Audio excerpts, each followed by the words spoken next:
Hey, welcome to our explainer. You hear it all the time, right? Populations are booming or they're shrinking. But have you ever stopped to wonder what's actually behind those numbers? Well, it all boils down to a pretty simple formula of additions and subtractions. Today, we're going to break down the three key factors that decide a population's future. So, what is the secret recipe for population change? It's really a mix of forces that add people, take people away, and move them all around. Let's dig into what our source material has to say about it. First things first, let's get on the same page. Our source defines population pretty simply. It's just the total number of people living in a specific area at a specific time. Easy enough, right? That's our starting number. Okay, so how does that starting number actually change? Well, it boils down to just three things. A great way to think about it is to picture a country's population like a bathtub. You've got births, that's the tap pouring water in. You've got deaths, that's the drain letting water out. And then there's migration, which is like someone scooping water in or out. Let's look at each of those a little closer. First up, the tap, births. Now, to measure this, scientists don't just, count every single baby. They use a specific metric called the birth rate. So the birth rate is basically a way to compare apples to apples. It's the number of live births in 1 year for every 1,000 people in the population. This way, we can compare a tiny country to a massive one and actually have it make sense. So what makes that tap flow faster or slower? Well, our source points to a whole bunch of things. The mix of ages and genders in a population is a big one, and so is access to family planning. Then you have social factors, like whether people get married early or late, how much education they pursue, and even religious beliefs. And finally, there's the quality of medical services. Now, here's where it gets really interesting. This is a direct quote from our source material, and it says that improved medical services actually increase the birth rate. Now, that might seem a little backwards at first, but it could be because better healthcare leads to healthier pregnancies and fewer infant deaths, which means more successful births overall. It's a really fascinating idea to chew on. All right, so we've talked about the tap filling the tub. Let's switch gears and talk about the other side of the equation, the drain. In other words, the death rate.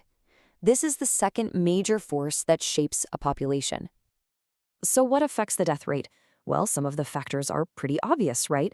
Things like natural disasters and wars. And it makes sense that a country with an older population will have a higher death rate. But our source also flags two other factors that might just surprise you. And this brings us to probably one of the most puzzling claims in our entire source text. It states that a high standard of living and improved medical facilities actually lead to an increase in the death rate. Now, I know that goes against pretty much everything we assume, so it's really important to stress that this is exactly what the text says. And here's the kicker. The very same source, in another section, says that modern medicine has helped to reduce the mortality rate. So yeah, we've got a direct contradiction right here in the text. Our job isn't to solve it, but just to show you the information exactly as it's written. And honestly, it's a perfect example of how complex ideas can sometimes clash, even within a single source. Okay, on to our third and final piece of the puzzle, the flow of people across borders, or as we know it, migration. This one isn't about births or deaths, it's all about movement.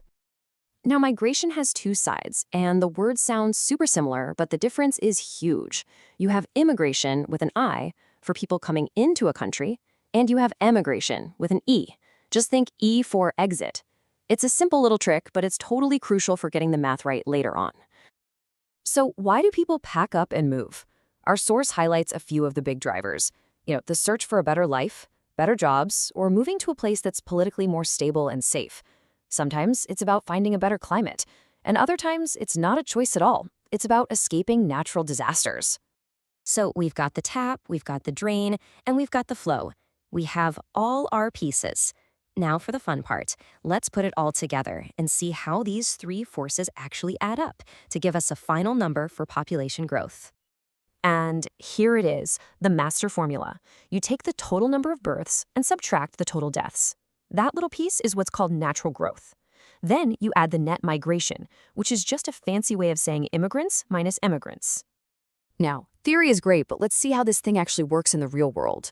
Our source gives us a perfect case study to play with, Nigeria, during a 5-year stretch back in the early 70s. Okay, so here are the numbers we're going to work with. For that period, we've got the total births, total deaths, and the numbers for both immigrants and emigrants. Let's plug them into our formula and see what we get. All right, let's start with the easy part. Net migration. It's super simple. You take the 8 million people who came into the country and you subtract the 4 million who left. That gives us a net gain of 4 million people from migration. And now for the grand finale, we had 25 million births. We take away the 3 million deaths, which gives us a natural increase of 22 million. Now, just add that 4 million from net migration we just calculated, and boom, you get the final answer, a total population growth of 26 million people in just 5 years. So, what's the big takeaway here? It's that when you see a headline about a population exploding or shrinking, it's not some big mystery, it's not magic. It all comes down to the simple math of these three forces: births, deaths, and migration. So, we have the formula. We've got the basic rules of the game. But that leaves us with a much bigger question, doesn't it? In a world where economies, climates, and healthcare are changing faster than ever, what happens when one of these numbers suddenly, dramatically, goes off the charts?